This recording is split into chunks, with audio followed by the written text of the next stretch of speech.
Hello, everyone, and welcome back to the Make Life Less Taxing podcast, the show where we uncover what really creates freedom in life and business, and we'll explore stories of those who've learned how to build wealth with purpose.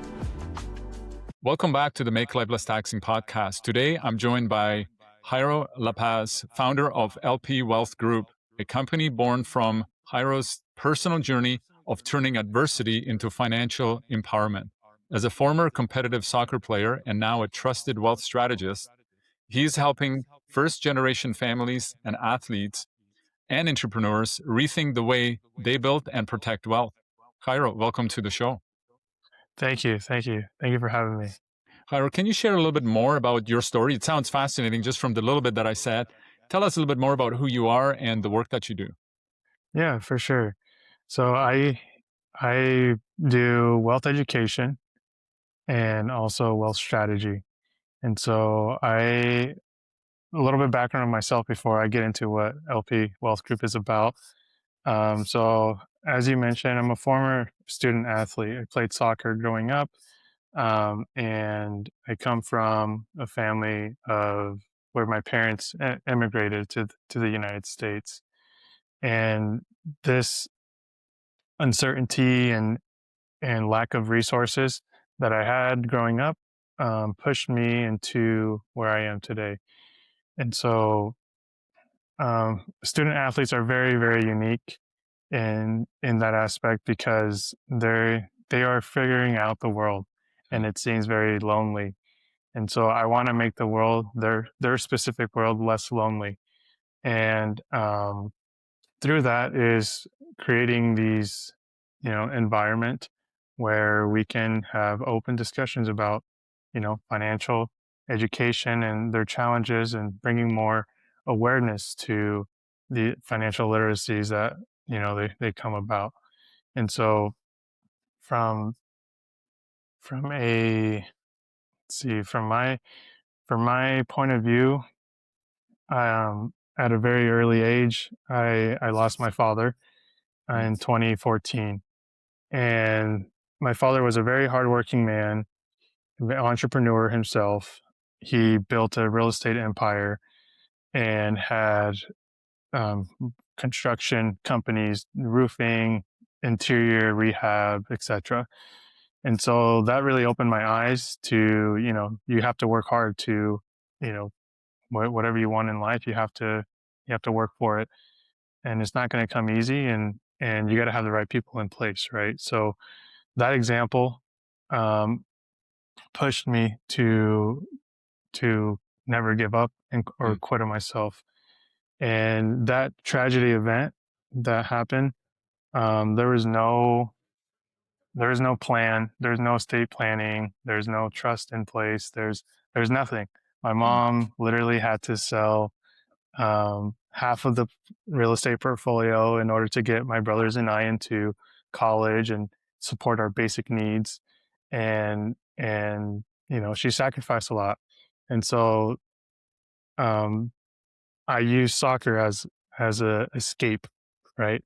To keep me grounded, but also keep me motivated into something that I really wanted to become, was an athlete. And I got to a point where, I played collegiately and I played semi-professionally and in the UPSL and USL2 league. But there's still something more that I was craving. I was craving to actually make a difference. And when I took a step back, I kind of had a aha moment where, the space that we live in now is very, very different for student athletes. And a lot of student athletes are very blessed with NIL deals that are coming in, and the money that they're getting from different endorsement deals. But there's not really much, mentorship or resources to help them sustain that money and actually protect their dream, right? And so that's where LP Wealth Group kind of came about, and providing this stigma of talking about financial education and providing those resources so that that student athlete can feel less alone during that transition, from a college student athlete to their career, or even potentially going and becoming an investor themselves. So Yeah. Well, and that's quite an incredible story, and I'm sorry to hear for your loss, losing your dad, and everything that has happened and the impact it has. But I think your story that you're sharing is not kind of like a unique story. I think that happens a lot where there is either a death or certain things happen within the families that require a major that actually creates a major financial blow because there wasn't a lot of planning, or there wasn't planning ahead, right? Like nobody, we all know we're going to die, but nobody wants to think about it. And often we're reminded of it when it's kind of too late, when it comes down to the planning. And when, especially if there was real estate involved, it's all about timing, right? It's either the right, buyer's market or it's the seller's market, right? And when there is a death happens, it doesn't wait for the perfect opportunity. It kind of happens when it's going to happen. So it's difficult to, to kind of go and take care of things to be able to done, properly. So you know what is really the mission? I mean, I'm feeling that, you being a, fairly young individual at the point where you are at your life, just kind of starting out, but you already started to realize that, you know what, yeah, I could go and play soccer and go and do this, but you kind of felt like there was a much bigger calling, a bigger mission that was shaping inside of you. Can you maybe describe that, what that mission specifically is? yeah, the mission is to help athletes become, as they become students, transition them into becoming a disciplined athlete, and then ultimately becoming their own investor. That's the mission, and we provide the resources for that. But what actually instilled in me to do that is when I hit a peak where I wasn't having a lot of, I guess, passion or fun with soccer. Mm, Right now, soccer is definitely growing, and we're looking forward to the World Cup in 2026. But at the time, right, COVID hit, and reality kind of hit me, and I needed to find something that pushes me, challenges me, but also something that I really believe in. And so that's where I kind of looked in the mirror and say, I want to help myself, right? mm, And how many people are in a very similar situation, especially first generation um, athletes, or first generation um, college students. mm, They are breaking barriers that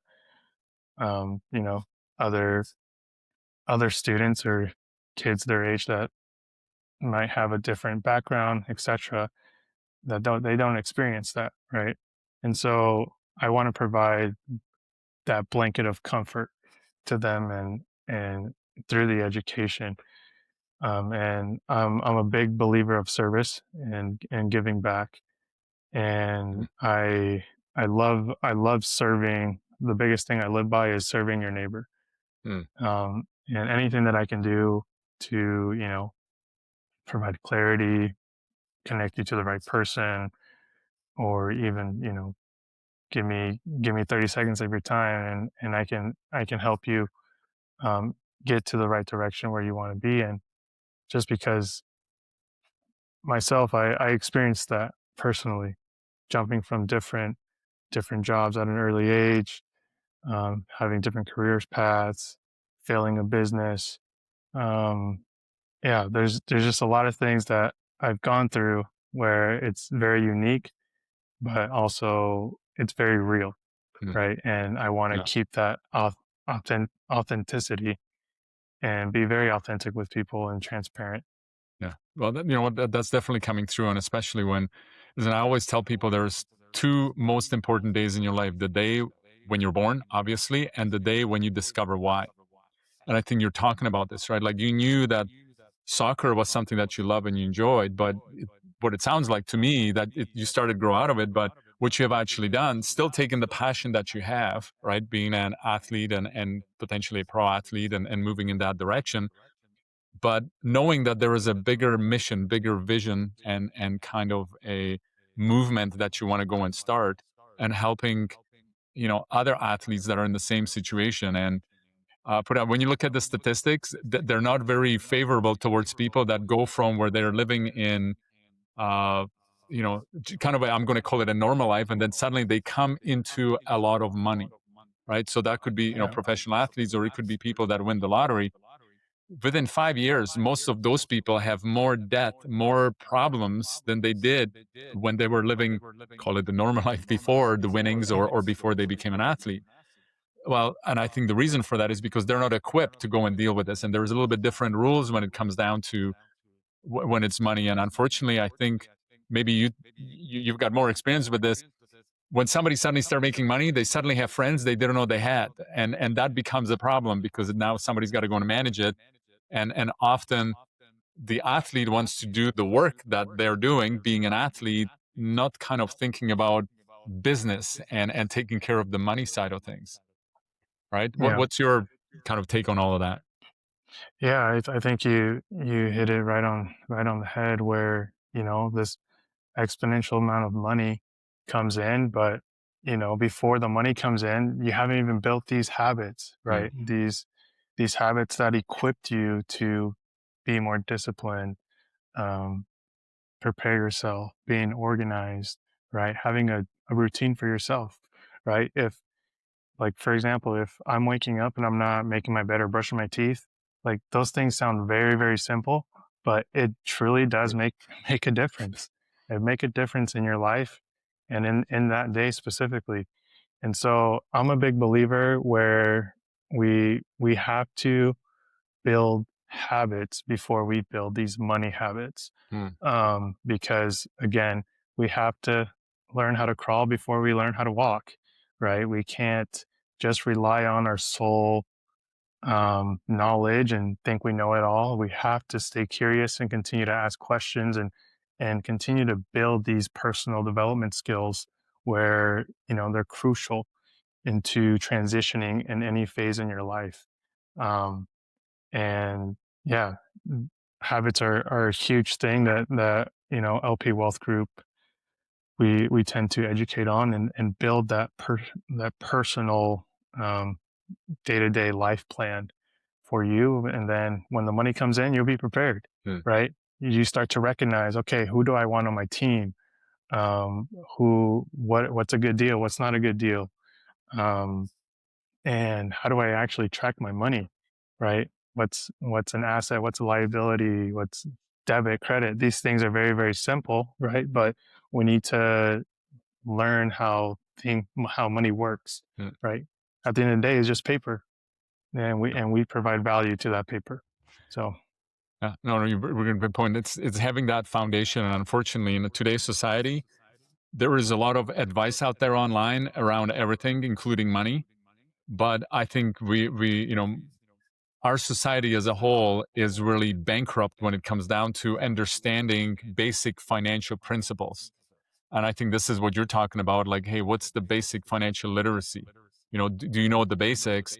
I think a lot of people are kind of looking at it. And I talk to a lot of advisors, and often when they're talking about working with their clients, everybody's talking about accumulation. Like, how do I just go and build the money? But it's like, but the more important thing is what's going to happen when you start taking out the money. And often people don't talk about that, right? So yeah, I think this is from that same perspective, as understanding what is really important and what is kind of the main thing that you have to go out there and do.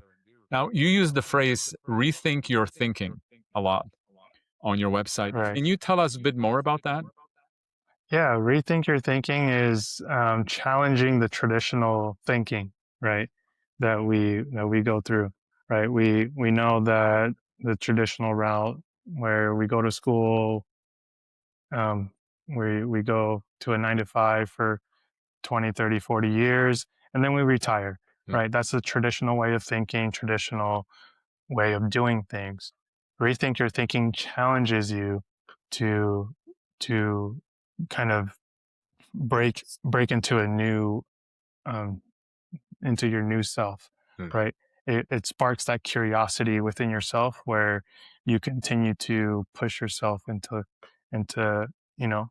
not necessarily doubting, but questioning.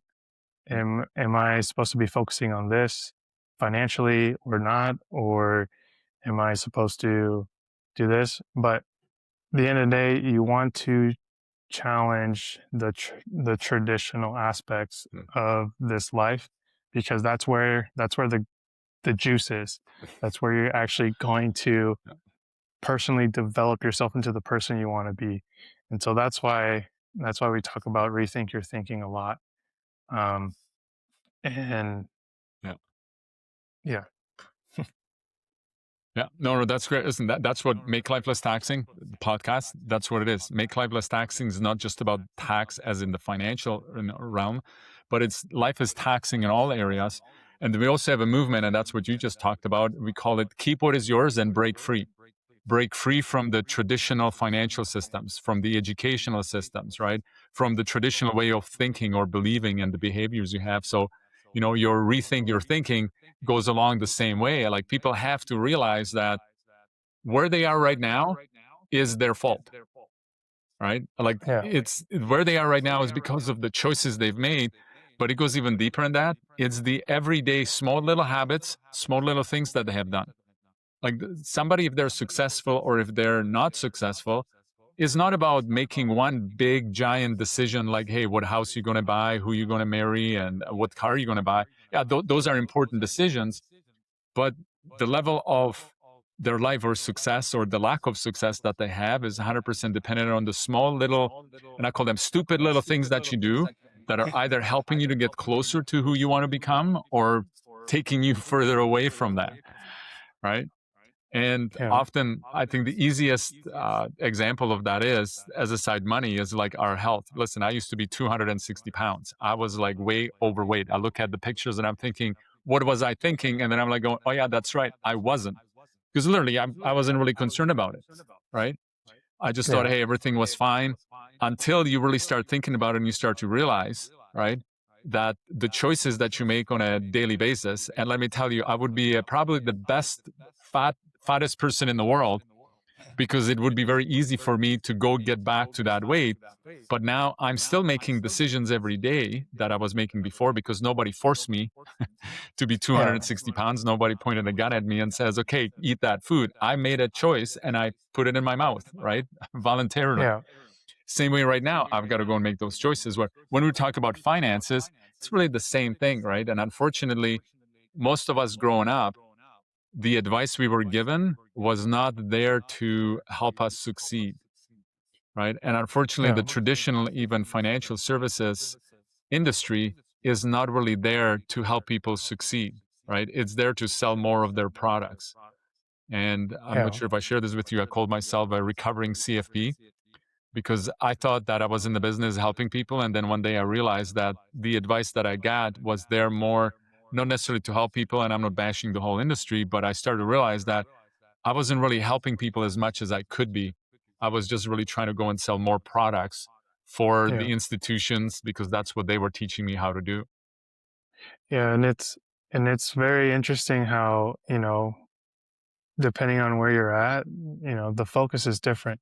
Hmm. I'll share a personal experience where um, I went on a voluntary charity service work in Rio de Janeiro, Brazil, Hmm. and we every day we had a plan and numbers and goals that we need to hit. But at the end of the day, all they cared about was numbers, Hmm. right? And that's something that we need to break, that stigma of not looking at numbers, but looking at the individual and building that relationship and connection and actually helping them get to the next level, or achieving that next goal. Hmm. Because again, a number is just a number at the end of the day. Like, you're not going to be happy with $10 million. You're not going to be happy with, $100,000, right? It's the value that you instilled in yourself that you're going to be satisfied with, Hmm. and the people that are in your corner. And so, yeah, I'm a big believer of, looking at individuals and what value they can bring to the table. That's that's priceless, Hmm. right? You can't pay for someone's work ethic. You can't pay for someone's time and dedication into something that they're very passionate about. So those things are priceless things that, again, you have to instill in yourself, and you should be able to recognize that. Yeah, no, you bring out a great point again. What it really comes down to, as far as what we're doing, the choices we're making, you know, kind of where we end up, all has to do with with the daily decisions. And I think a lot of people don't really stop and think about it, what the effects of those things are, right? So for the athletes that and entrepreneurs that you work with, what's one of the most kind of overlooked threat to their long-term wealth that you see?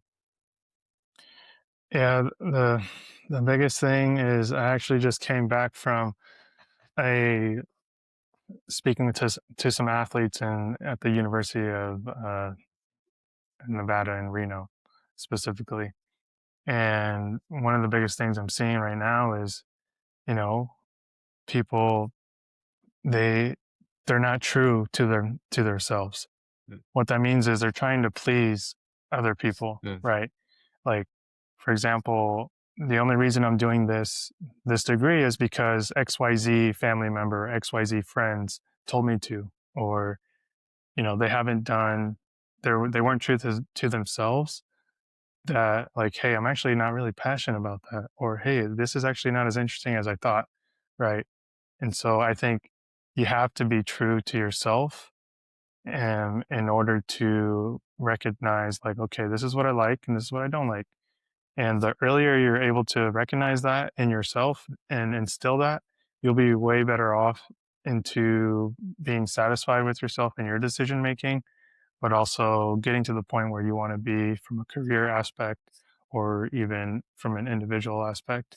And it's true, you attract um, the people that you're trying to become. And if you really work hard and again, you stay curious and you ask questions, it's only a matter of time that you'll get to that point. So Yeah, no, agree with you 100% from there. Again, I think at the end of the day, everybody has to go and make the decision what they're, why they were created, right? Like I mentioned before, one of the most important days is to discover your purpose. And yeah, if you're doing things for the wrong reasons, it's not going to become self-fulfilling, right? And often when we're looking at, we were talking about numbers before. I'm kind of going to go and use this analogy. Numbers, it's kind of like, hey, that's the end result, right? Like that's the prize. That's what a lot of people look at. And it's like, no, the end result is not the prize, the journey is, right? And I think this is what you're speaking to. Like if you're doing something just because you're doing it for other people, you're not really going to go and succeed with it. And you're kind of almost lying to yourself because you're trying to convince yourself, right? And I think part of it, when a lot of us have entered into this, was when we were in high school, right? Where yeah, when we were going there, we stopped being our true selves. We try to fit in, and we're now yeah, trying to go and find out what our friends wants us to be like. So we stop being ourselves. And sometimes people don't grow out of it, where they're continuously trying to go and please other people, and they're not really doing things for themselves. And it's very damaging when somebody does that, because they kind of, again, make life less taxing, right? It becomes very taxing on the person when they're living almost this double life. They're living as somebody else, and they can't yeah, go and break out of it because they're stuck in that system, not realizing that they can just make a decision and get out of it. But because they've yeah, done it for so long, they're kind of stuck in that. yeah. No, I 100% agree. And yeah, the journey is the whole process of becoming. And Yeah. so if you're able to recognize that and be aware, then you're doing the right thing. You're in the right direction as well. Yeah, So exactly. Now, you talk a lot about control, not just how much money people have, but how much they actually control. Why does this matter so much? Like, what is kind of behind that? yeah, so control is, as in the finance world, right? We're told the traditional way to, save for retirement is to give up that control to very limited or restricted accounts, Mm. right? 401ks, IRAs, qualified sponsoring accounts specifically.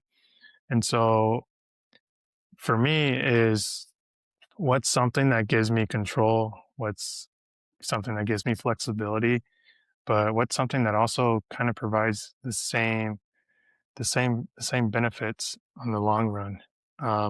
And so if you're able to, control the finances that are coming in and coming out, and leverage those resources in order to exploit those opportunities, then you created a system where you know it's unstoppable. Hmm. And the beauty of it is, um, it goes down to the next generation, right? And you want to build something that you know your kids or your kids' kids don't go through those same experiences, and leave them with a better place, when you graduate this life, right? So yeah, the control aspect is having your money do more than one thing, or having more than one job specifically. Yeah, it's that whole idea of dual purposing, right? Or quadruple or 10 times, right? And I think this is kind of the difference that a lot of people that, and I look at my lens is there's kind of these two worlds. I was born in the world of scarcity, right? It's kind of call it the red world, and there is the world of abundance, which is the blue world. And the rules are way different in each of these, in each of these worlds of what and how money works and other things. And I think at the end of the day, people need to realize that if you use the rules from one world in another world, it's not going to work, right? Yeah. And I think when it comes down to money, that's where these things really come uh, kind of in light, where a lot of people again moved from that, hey, they were in the world of scarcity in the red world, suddenly they come to a lot of money, they move into the world, into the blue world. They need to understand that people in the red world, they want to own everything, right? Because that's what they think that it's all about.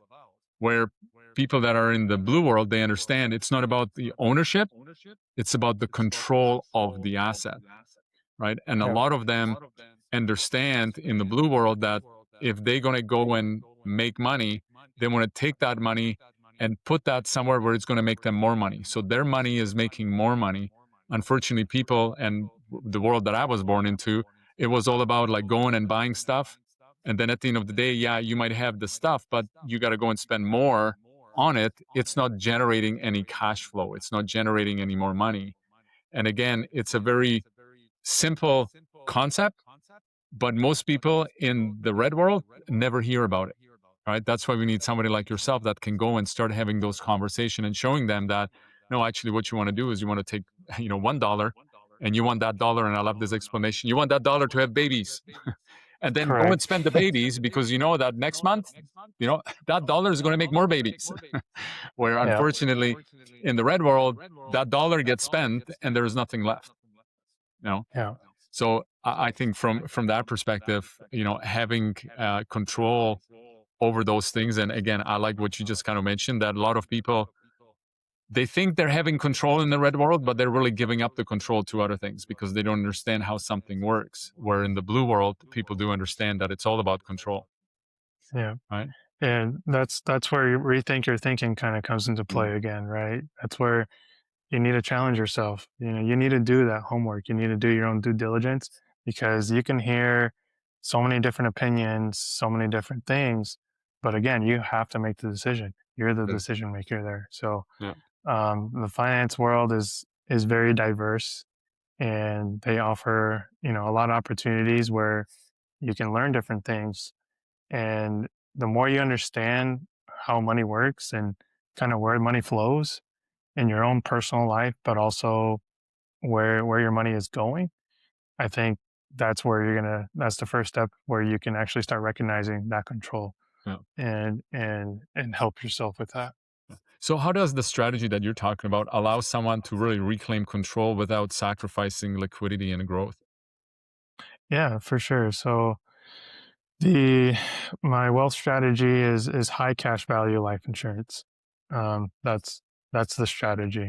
And so what we do is we customize a policy where you can front load or accumulate a lot of cash heavy up front, Mm. and you can access that cash within 30 days, and you leverage your policy. What I mean by leverage is you're actually going to be taking a policy loan and using that money, which is tax free because it's a loan, and having that dollar do another job for you. Um, the the money that you put in within that policy up front continues to work for you within that policy, and the money that you take from a loan is not the actual policy's money. It's the carrier or the insurance Mm. carrier that you're with, and so you're using the insurance carrier's money, leveraging the policy that you have to basically have two different jobs for those dollars that you put in initially. And so my advice is always to find something that brings a return, right? If that is something on the short term high yield savings account, great. If there's something that's, real estate a little bit more long term, great. If it's, money market accounts, great. It could, but this is the fundamental foundation to do the normal things that you already are doing. Mm. Um, and so what's really cool about this is it stays liquid. It's a private asset. It's tax advantage, and you have that protection piece. Mm. And what's really cool for athletes is um, specifically those high risk athletes playing football, basketball, because they're at a very young age, and life can be very uncertain. We can put something in place where there's a disability option, and if they do become injured, then they have that financial stability and that foundation where they can exploit different opportunities and leverage this system or this policy that they do, um, and create that cash flow for them at a very very young age. Yeah. And so that's something that I'm a big believer in, um, and yeah, that's the wealth strategy that we do. Yeah. Oh, it's excellent. Now, when people work with you, what shifts in their mind in how they look at money, right? Because again, we're kind of talking, I hope you get the analogy of the red world, the blue world, right? So you're essentially trying to get somebody that has been living in the red world. They have maybe one foot in the blue world, but it's not about, physically being there. It's the mindset, right? So, what kind of shifts when you see them? The control aspect shifts a Mm. lot. They start to realize that everything that they're doing is good, but it's not great, right? And so we're trying to get them to the level of great where they start having control of that cash flow, Mm. start having control of that liquidity, and not pass up those opportunities that come by. Who knows if we're going to have a next recession, right? But there are indicators. If you do your own homework, do you do your own due diligence, you can start recognizing um, just these different opportunities that are out there, specifically like real estate, crypto, venture capital, and buying small businesses. The opportunities out there is, again, the biggest problem is a lot of people are not liquid, Mhm. and their money's tied up, and so they need that control aspect where they can have best of both worlds and have a firm foundation to actually exploit those opportunities. Mm. So where do you see that most people unknowingly are leaking wealth? Kind of in the areas that seem normal to them, but it's actually costing them big. Yeah, some areas specifically are uh, specifically real estate. Real estate's an area where they put a lot of money into it, but things happen, right? Mm. We're not perfect. A project can take longer than expected, but you know they need to pay back this mortgage, or they need to pay back this private lender, and so they don't have enough funds where they can pay that off. And so alternating their decision making and putting their money initially into a high cash value life insurance policy, it gives them that flexibility and control of of putting money into a real estate investment. But also, if you need to pay something off, go ahead and leverage your policy and pay that private lender off, or pay your dues to get that project or investment to that finish line. Mm. So Perfect. So, what do you believe your clients truly want? Like when you meet with them, right? Because often they probably don't even know quite how to do it or how to even ask for it. But what do you believe, like when they come to you, what is it that they're truly looking for? yeah, they're definitely looking for um, a system. Mm. They're looking for a system that can work in their own personal life. Um, and sometimes it goes down to the basics where they need to do that self reflection. They need to unpeel the onion in their own Yeah. lives, where you know you need to know exactly what's coming in and what's going out in your own personal life before you even try to look at different type of investments and see what's best for you. Um, but yeah, it's more of a behavioral change in their day to day than anything. Mhm. That's what they're looking for. Now, what's one money belief that you had to unlearn yourself? Something that no longer really served you the life that you were building. Yeah, one of the biggest thing is retirement. Mm. Um, in retirement, when I think of retirement, I think of putting money away for a very long time and hoping that I can see that one day. And that's something for me that it didn't really sit right, and I had to do my own digging. I had to do my own. I had to read some books. I had to listen to some podcasts. I had to check up on different people and kind of fact check them to see, all right, is this true? And and for me, I made the decision like, yeah, this is true, and I don't want my money locked up forever, right? Yeah. And from from a retirement standpoint, um, if if you're able to add value at a very early age and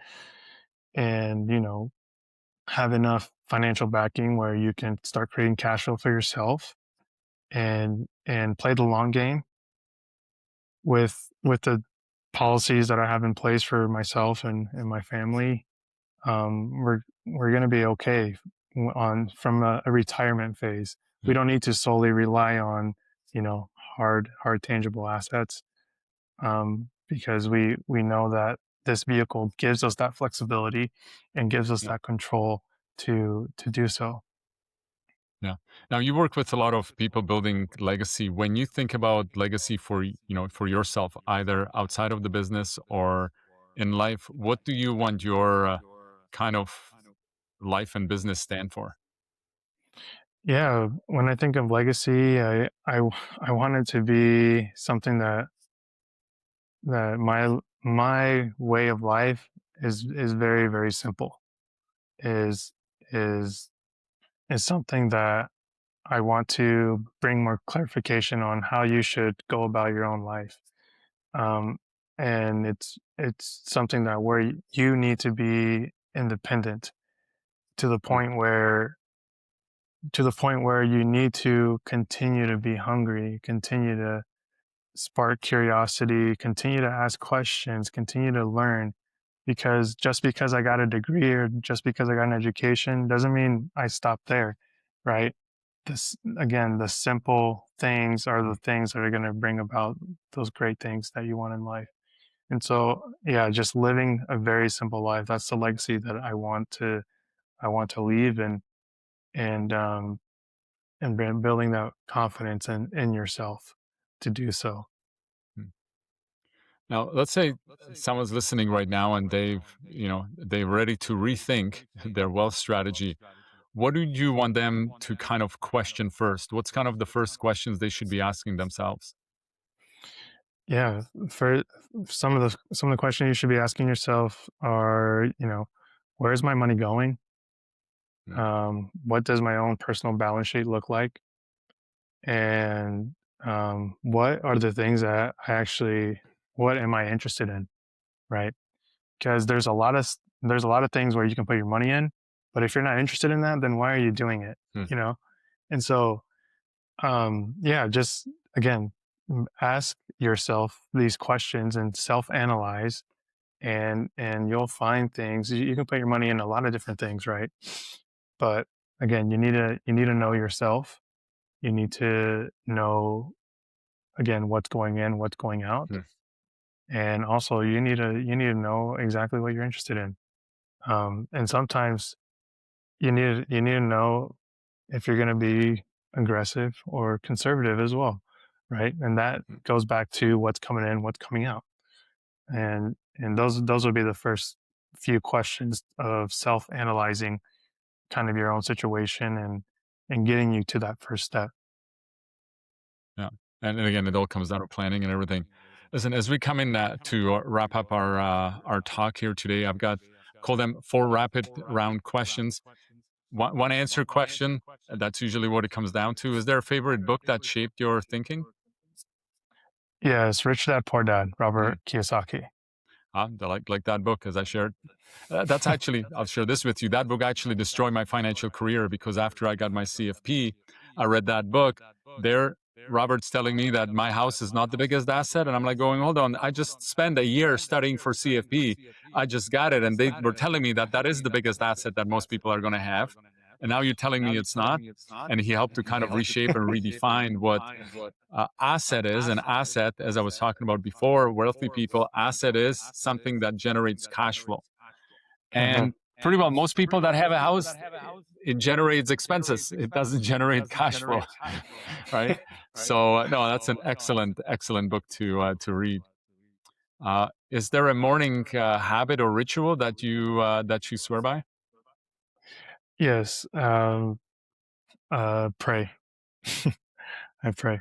No, no, it's you know what? I'm not keeping track of it, but I'm sure it's the number one answer for that question. So you're in great company. Now, is there one bucket list item that you haven't done yet? Um, I'm hopefully doing it soon, but going to a World Cup game, Mm, 2026. That's something that, I follow on my own personal time, La Liga, yeah, English Premier League, the MLS. But yeah, soccer, I'm still heavily involved in yeah. soccer, and I love what I love It's that sport. great way to go and build relationships because put it that way, if you're just talking about strictly the financial business, I call it a relationship business because you will not Mhm. get to the finances if you don't build the relationship, right? So I think with you, you know, as a former, athlete from that perspective, you have a great way how to go and start speaking and building relationship with, with other individuals and, especially on the soccer side of things, there's a lot of players I'm sure that can go and use your help. Now, is there a surprising hobby or interest that recharges you? Pickleball. Pickleball. Okay. Yeah. Haven't picked that one yet up. I've watched people playing a little bit different rules. I'm more of a playing tennis and ping pong, way different rules as Mhm. I've learned. I think in pickleball, it's not just about the sport or like doing the activity. It's a little Mhm. bit thinking, from what I understand. Yes, I love this sport because again it provides and requires a lot of patience, Yeah. right? And you once you start to play a little bit faster space, um, you have to pick your moments, Yeah. right? When There's you're a gonna lot more attack. strategy So than like in tennis. You don't have a heck of a lot of time to think about what you're going to do. You just want to go and get the ball onto the other side. yeah, That's it. And make sure that it goes in the right place. I think with yeah. pickleball, from what I understand, I have not looked at all of the rules, but there was a lot more strategy because I was watching it. It made no sense to me. And I'm like, okay, there is a strategy behind it. There is some thinking what you're doing and how you're doing it. So, Mhm. yeah. Oh, that's great. I've got one last question. I call it the hot one. Fast forward to the end of your life. Imagine that everyone forgot everything you taught them or showed them. but they do remember one kind of a message from you, what would you want that one kind of last message or important message to be? Rethink your thinking. Mm, That's the important message. mm, No matter what the world throws at you, you have to do the homework. mm, Like I cannot stress that enough. You have to do the homework. Just because mom and dad or brother, sister, cousin, uncle, aunt, they say something, fact check them. That mm. doesn't necessarily mean you disagree with them. It just means that you're doing your homework. So Yeah. No, I love the play on the words. Rethink your thinking. I I uh, I tend to go and say this. Hey, listen, the level of success that you have, or the level of unsuccess that you have, it's all your fault because it yeah, was all about the decisions and choices that you have made, right?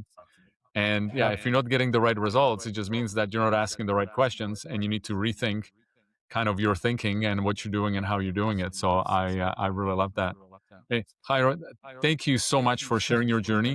Where can people find out more about you and the work that you do? yeah. They can find me at lpwealthgroup.com. You can see what we're about, and you can book a free consultation with me.